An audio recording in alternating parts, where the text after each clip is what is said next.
اعوذ باللہ من الشیطان الرجیم بسم اللہ الرحمن الرحیم یا ایھا النبی اذا طلقتم النساء فطلقوہن لعدتہن، اے نبی جب آپ لوگ اپنی عورتوں کو طلاق دیں.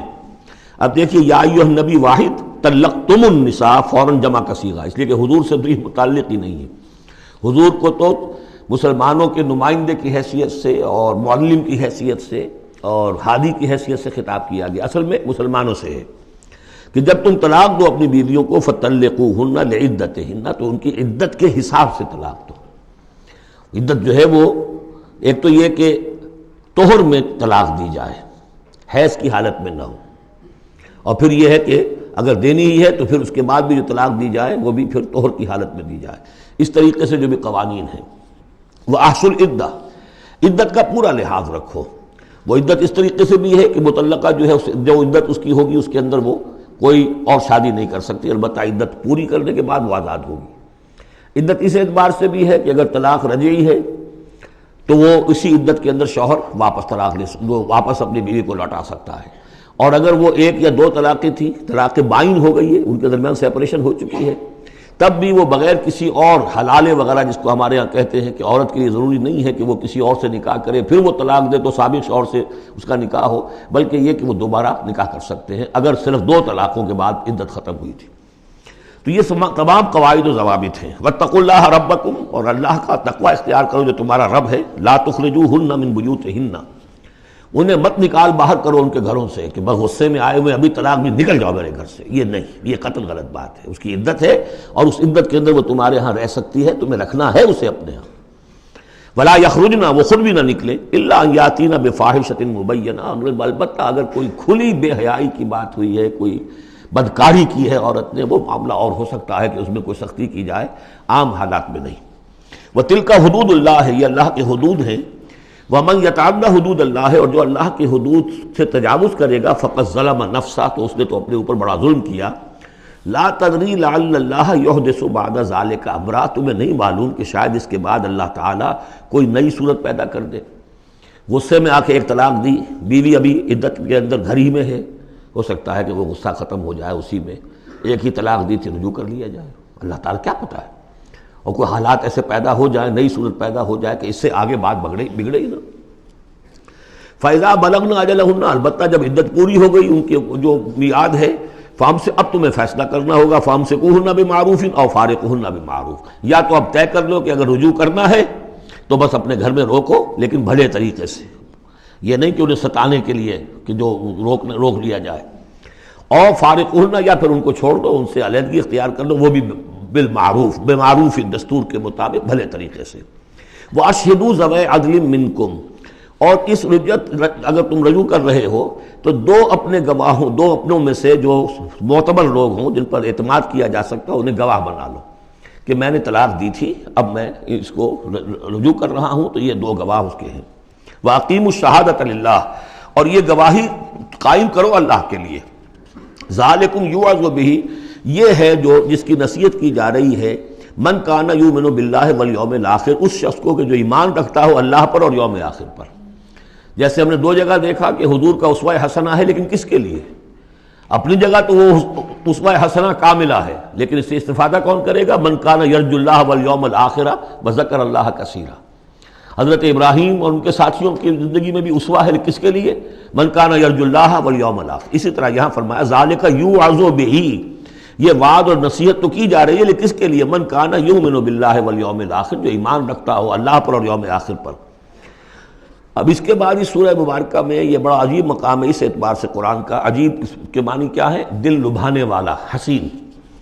یہاں اللہ کے تقوی کا جو مقام اور مرتبہ واضح کیا جا رہا ہے. اللہ کی نگاہ میں اگر واقعتاً حقیقی تقوی ہے، صحیح تقوی ہے، قلب کا تقوی ہے، جیسے کہ حضور فرماتے تھے اپنے دست مبارک سے 3 مرتبہ آپ نے اشارہ کیا اپنے سیرہ مبارک کی طرف. التقوی ہا ہونا، التقوی ہا ہونا، تقوی یہاں ہوتا ہے. دل میں تقوی ہے تو تقوی ہے، باقی لباس اور وضاقتہ یہ ساری متقیوں کسی بنا لی اور اندر کا معاملہ نہیں ہے تو یہ بہروپ ہے، یہ تقوی نہیں ہے. لیکن حقیقی تقوی ہو تو پھر اس کا کیا مقام ہے؟ اب دیکھیے پہلی بات آ رہی ہے. وَمَن يَتَّقِ اللَّهَ يَجْعَلْ لَهُ مَخْرَجًا، جو شخص اللہ کا تقوی اختیار کرے گا اللہ اس کے لیے راستہ پیدا کر دے گا. جہاں بالکل نظر نہیں آئے گا کہ کوئی راستہ، اللہ راستہ پیدا کر دے گا۔ بالکل نظر نہیں آ رہا تھا موسیٰ کے ساتھیوں کو کہ اب کیسے بچیں گے، پیچھے لشکر آگے، آگے سمندر ہے، اللہ نے راستہ پیدا کیا۔ خود حضرت ابو بکر کا جو حال ہو گیا تھا کہ حضور اگر انہوں نے ذرا بھی دیکھ لیا، نیچے اپنے قدموں کی طرف بھی نگاہ ڈالی تو ہم نظر آ جائیں گے، آپ نے فرمایا لا تحزن ان اللہ معنا، راستہ نکالتا اللہ۔ پھر حضور گئے طائف، لیکن وہاں سے خالی ہاتھ آئے۔ مدینے میں اللہ نے خود ہی کھڑکی کھول دی، 6 آدمی ایمان لے آئے، آپ گئے ہی نہیں، اور وہاں انقلاب بھی آ گیا۔ عظیم، اس اعتبار سے اللہ مخرج پیدا کرتا ہے۔ تم صحیح طریقے پر چلتے رہو، تقوی اختیار کرو، صحیح راستے پر جد و جہد کرو، یہ کام اللہ پر چھوڑو۔ کب اسے منظور ہے اس کا کامیاب ہونا؟ جب ہوگا وہ راستہ ایسا کھول دے گا کہ تمہیں گمان بھی نہیں ہوگا۔ وَيَرْزُقْهُ مِنْ حَيْثُ لَا يَحْتَسِبُ، اور اسے رزق دے گا وہاں سے جہاں سے اسے گمان بھی نہیں ہوگا۔ اقامت دین کی جد و جہد ہو، غلبہ دین کی جد و جہد ہو، اپنے آپ کو ان صلاتی و نسکی و محیایا و مماتی اس کا فیصلہ کرنا ہو، تو سب سے بڑی رکاوٹ آتی کھائیں گے کیا؟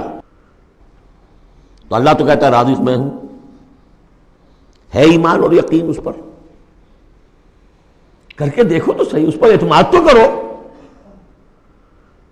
لیکن یہ کہ اس پر اعتماد کرنا، توکل، بڑی مشکل بات ہے۔ وہ تو جتنا ایمان ہوگا اتنا ہی اعتماد ہوگا، اور گہرا ایمان ہوگا گہرا اعتماد ہوگا۔ وَمَن يَتَّقِ اللَّهَ يَجْعَل لَّهُ مَخْرَجًا وَيَرْزُقْهُ مِنْ حَيْثُ لَا يَحْتَسِبُ وَمَن يَتَوَكَّلْ عَلَى اللَّهِ فَهُوَ حَسْبُهُ۔ یہ تو ابھی تقویٰ والے کی بات ہے کہ وہ وہاں سے رزق دے گا جہاں سے اسے ملے گا بھی نہیں، اور جس نے اللہ پر توکل کر لیا تو وہ اس کے لیے بہت کافی ہو جائے گا۔ توکل کر کے تو دیکھو، حسبہ، وہ اس کے لیے کافی ہے۔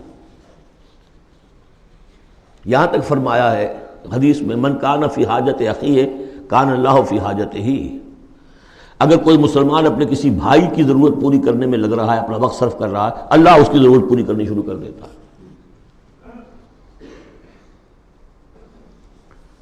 فکر ماں در کار ماں آزار ماں، کار ساز ماں بے فکر کار ماں، یہ فارسی شاعری کے اندر یہ دینی حقائق ہیں۔ کار ساز ماں بے فکر کار ماں، میرا کارساز میرے کاموں کی فکر کر رہا ہے، میں نے اپنے آپ کو اس کے کام کے لیے لگا دیا۔ وہ دنیا میں بھی ذرا سا بھی کوئی شریف انسان ہوگا، آپ اس کے ہو جائیں وہ آپ کو چھوڑ دے گا پھر کہیں؟ شرافت ہو، مروت ہو اس میں۔ آپ اللہ کے بن کر تو دیکھیے، پھر وہ کارساز ہے۔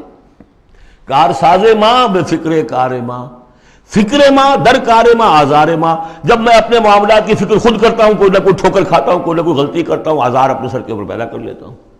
اپنے آپ کو حوالے کرو، اس کا نام ہے تفویض الامر الی اللہ، افوض امری الی اللہ ان اللہ بصیر بالعباد۔ ان اللہ بالغ امرہ، اللہ تعالیٰ تو اپنا معاملہ تو پورا کر کے ہی رہتا ہے، وہ تو دین کو غالب کرنا ہے، کرنا ہی ہے۔ کون اس کے اندر نفع کما گیا، کون محروم رہ گیا، یہ ان کی قسمت ہے۔ ابو بکر اور عمر اور عثمان اور علی اور عبد الرحمن ابن عوف یہ اپنی بازی جیت گئے، ابو جہل ابو لہب محروم رہ گئے۔ یہ تو اب ان کا معاملہ ہے، اللہ تو اپنی بات پوری کرا دے گا، اور اس دنیا کے ختم ہونے سے پہلے پہلے پورے کل ارضی پر اللہ کا دین غالب ہوگا، یہ ہونا ہے۔ دیکھنا یہ ہے کہ تم اس بہتی گنگا میں کو ہاتھ دھونے کو تیار ہو یا نہیں، یا تم محرومین کی فہرست میں اپنے آپ کو لانا چاہتے ہو۔ بس اپنا تن من دھن لگا دو اس کے اندر، تمہاری ہڈیوں کا چورا ہو کر بھی اس نئی تعمیر کی بنیادوں میں اگر لگ جائے تو بہت بڑی کامیابی ہے۔ قد جعل اللہ لکل شیء قدرا، بہت عمدہ مقام ہے، اللہ نے ہر چیز کے لیے ایک اندازہ مقرر کیا ہوا ہے، کب اللہ کی مدد آئے گی یہ بھی اس نے طے کیا ہوتا ہے۔ You have to qualify, pre qualification conditions ہیں، تب مدد آئے گی، یوں نہیں آتی مدد۔